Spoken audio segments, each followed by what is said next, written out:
of our leaders riding a horse. It's officially the last day of the year and we're going big. Crowds of locals lined up to lay flowers and bow before the monuments of the supreme leaders. So I'm just outside the leaders who are riding the horses and I'm going to check out the exhibition. We entered the Mansudae Art Studio where all the official art is made. Statues, murals, oil paintings, propaganda posters, you name it. Probably came from here. It's all art with a mission, carefully created to reflect North Korean ideals and legacy of Kim Il-sung and Kim Jong-il. Constantly we were seeing more and more locals paying homage to wherever there were monuments, bowing deeply, some with family, some in uniform, and everyone comes with a sense of duty and pride. We were on our way to check out the Grand People's Study House, known for being a gigantic library, academic center in Pyongyang. And also this library has around 600 rooms with 5,000 seats.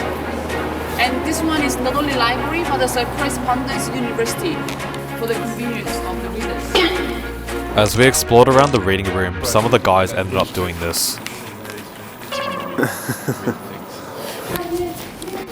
Damn, it's kind of hot. Now I'll show you!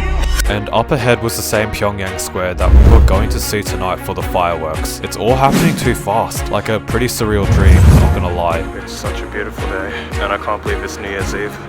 Soon. Right in front of me were the official two bronze statues of President Kim Il-sung and Kim Jong-il looking over Pyongyang like absolute bosses in front of the Mount Pektu painting. Built in 1972 and 2011, 22 meters high, founders of the DPRK. Respect here is serious business. No matter what time of the year you come, you'll never be the only one here. Seeing crowds of locals and soldiers bowing deeply even 3 times. So I came all the way to North Korea just to do some bowling, but you know what? Let's just go and see how things are. Wait, bowling in Pyongyang? Oh, I can't believe this is happening. What's wild is how normal this place feels until I started to look around. So almost there. People playing snooker and drinking beers like a Friday night back home. They even had these crazy arcade machines at the back. An old school shooter arcade where you are invincible and all the enemies are Japanese soldiers, tied as a central piece of North Korean revolutionary history. But seriously, what the actual... For the meantime, we explored more of the North Korean war history and visited the newly renovated Korea War Museum, aka Victoria's Fatherland Liberation War Museum. It kind of feels like you're walking into a movie set. Massive dioramas with rotating platforms of miniature soldiers, explosions, and sadly filming was off limits while inside the building. But it was so mind-blowing to see the displays. But as you can see, we couldn't return back this Pueblo.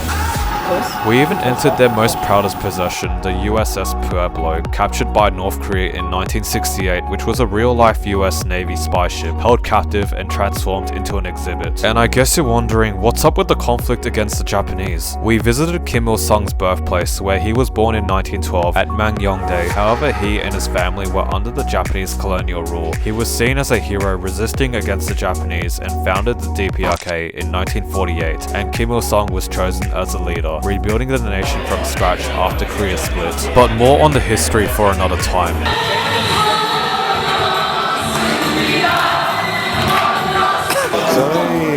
So about an hour and a half before New Year's Eve in Pyongyang. Just walking to the square right now and hopefully we'll be there for the fireworks. I was about to tick off one of the craziest bucket list ideas ever in history, to be the first out of my friends and family back home to see the fireworks in Pyongyang, North Korea, and end the year with a bang. You wanna go for the bathroom in 1 hour? And then it happened, right here at Kim Il-sung Square, surrounded by locals, families, and soldiers, getting ready for the music performance like every other normal setting around the world. It's weird you're standing in front of one of the most isolated countries on earth, but somehow you're celebrating like anywhere else in the world. Fireworks and drones waiting to light up the Pyongyang sky. The clock was still ticking. It was too bad that I didn't have the internet, but it didn't matter because I never in my life thought I would ever have the chance to hear this, but... Wait, we need some photos of this snowman.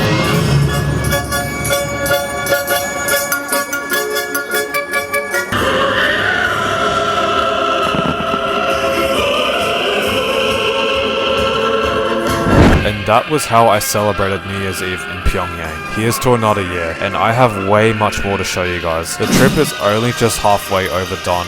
Happy New Year from Pyongyang, North Korea. You wanna go for the bathroom in 1 hour? Happy New Year, guys! Yeah!